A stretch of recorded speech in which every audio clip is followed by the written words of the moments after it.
Memang betul, memang betul.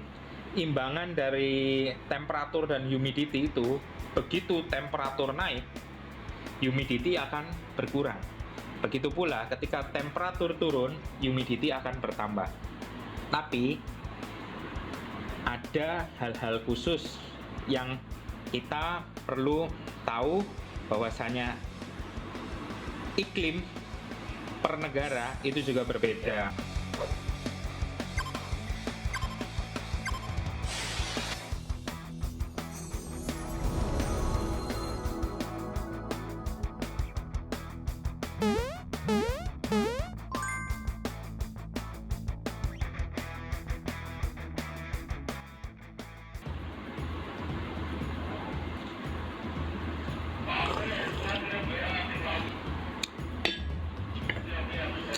Halo, apa kabar teman baik? Semoga teman baik selalu dalam keadaan sehat, damai, dan bahagia. Jumpa lagi dengan saya di Sofine Channel, channel edukasi mengenai dunia peternakan, khususnya dunia perunggasan.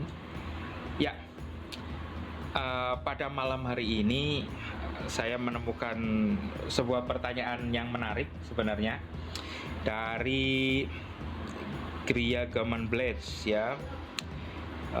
Halo bro, gimana nih kalau kandang ayam disemprot dengan sprayer air? Disemprot dengan sprayer air sehingga terjadi kabut. Oh, pengkabutan di dalam kandang sehingga liternya basah. Dan bagaimana efek yang ditimbulkan dari hal tersebut? Ya, aduh, apa kabar ini, brother, teman baik Ria Gaman? Ya, yang pasti efeknya ya kelembaban akan naik, meningkat, dan nanti di hasil akhirnya ya performa ayam juga akan terpengaruh dari situ. Nah, seperti yang teman baik tahu, di konten saya mengenai kelembaban di Indonesia, di situ disinggung mengenai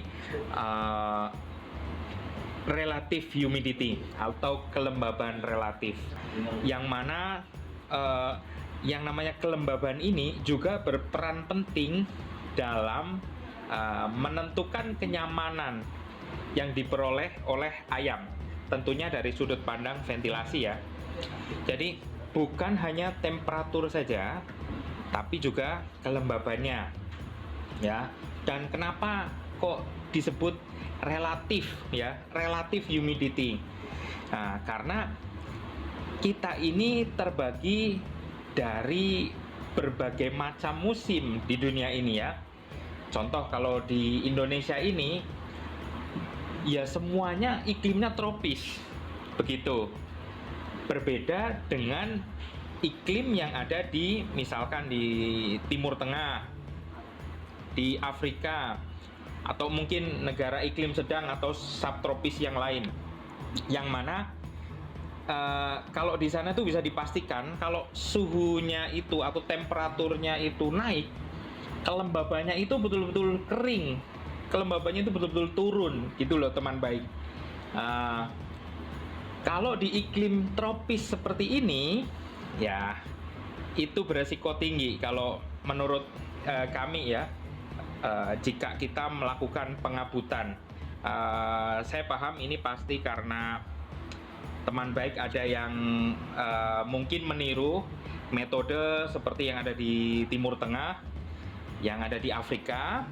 Nah, perlu di sini kita kita diskusikan aja lah, bahasanya enaknya begitu. Kita sarankan agar setidaknya melihat di mana kita itu berada. Saat ini kita berada di Indonesia, negeri yang tropis ya. Sepanas-panasnya temperatur yang ada di Indonesia, kelembabannya juga ikutan tinggi. Itulah kenapa banyak para ahli juga bingung menghadapi ventilasi sistem di Indonesia. Karena begitu teman baik, temperaturnya tinggi, kok kelembabannya juga ikut-ikutan tinggi. Itu dia. Itulah kenapa kita harus lebih seksama dalam melihat lingkungan, dan tidak bisa kita mohon maaf kalau bahasa saya mungkin gebiah uyah ya, gebiah uyah yang harus begini semua, begitu tidak ya. Oke, saya lanjut coba bahas yang di Timur Tengah ya. Di Timur Tengah atau di Afrika, negara-negara yang memang kering, atau beberapa negara Eropa seperti Belanda dan Jerman, mungkin mereka masih bisa menerapkan model ini karena mereka kalau temperatur naik itu kelembaban betul-betul turun. Begitu, betul-betul kering. Istilahnya begitu. Kalau temperaturnya naik. Nah, kalau di negara tropis seperti kita ini, ya teman baik bisa cek. Nah, saya pun pernah berdiskusi dengan expertise dari De Heus, poultry spesialis Pak Jan van den Brink. Menurut beliau pun sama. Jadi secara guidelines-nya dari mereka, jadi mereka juga melakukan penelitian teman baik. Ketika kelembaban kita sudah di 60%, ingat ya, 60%, jika dari 60% itu bertambah lagi 10%, ya, misalkan jadi 70% begitu, maka ketika ada penambahan 10% itu, temperaturnya juga ikut naik 1 derajat Celcius. Nah, ini makanya perlu hati-hati itu di situ. Jadi ketika kelembaban bertambah 10%, rasionya dia akan menaikkan temperatur itu 1 derajat Celcius. Dimulai dari kelembaban 60%. Nah, sekarang cek di teman baik ini kelembabannya berapa persen. Nah, sering ngukur nggak? Apakah teman baik hanya mengukur temperaturnya saja? Besok-besok kita cek juga lah kelembabannya. Apakah kelembabannya tinggi gitu. Nah, mungkin beberapa tempat misalkan di tepi pantai misal, mungkin masih bisa seperti itu, tapi itu pun nggak setiap waktu teman baik ya. Harus lihat apa coba? Harus lihat cuaca.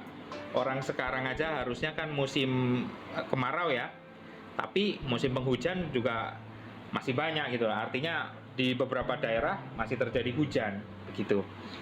Kemudian jam-jam berapa saja tiba-tiba angin laut ini dia berhembus ke darat.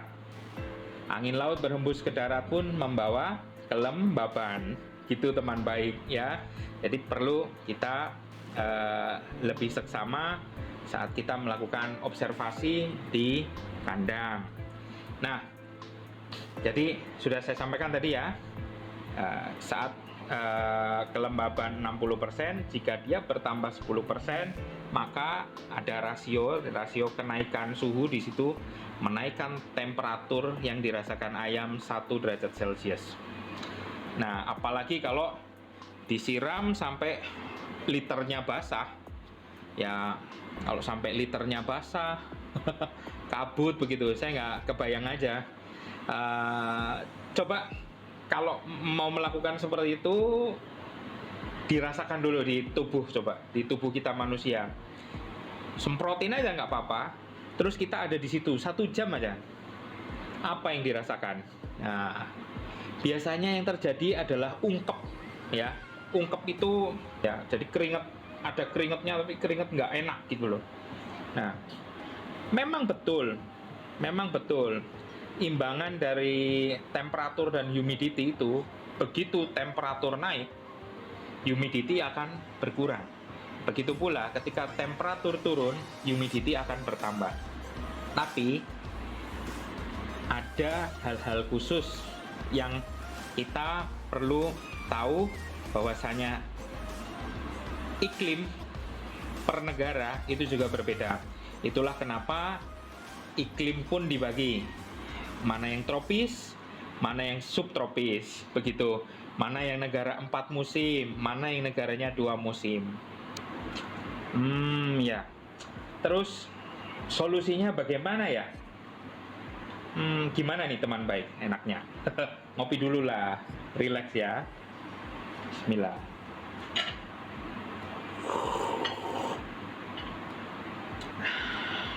Enak ini kopinya. Ya, jadi solusinya bagaimana? Karena kita ada di negara tropis, salah satu yang bisa kita manfaatkan adalah ya, karena kelembaban kita tinggi ya, high humidity, tropis itu, kita bisa merekayasa di kecepatan anginnya teman baik. Ya, itulah kenapa di video-video sebelumnya kami berfokus agar teman baik, para peternak di seluruh Indonesia mulai aware, mulai waspada, peduli dengan kapasitas atau kekuatan kipasnya.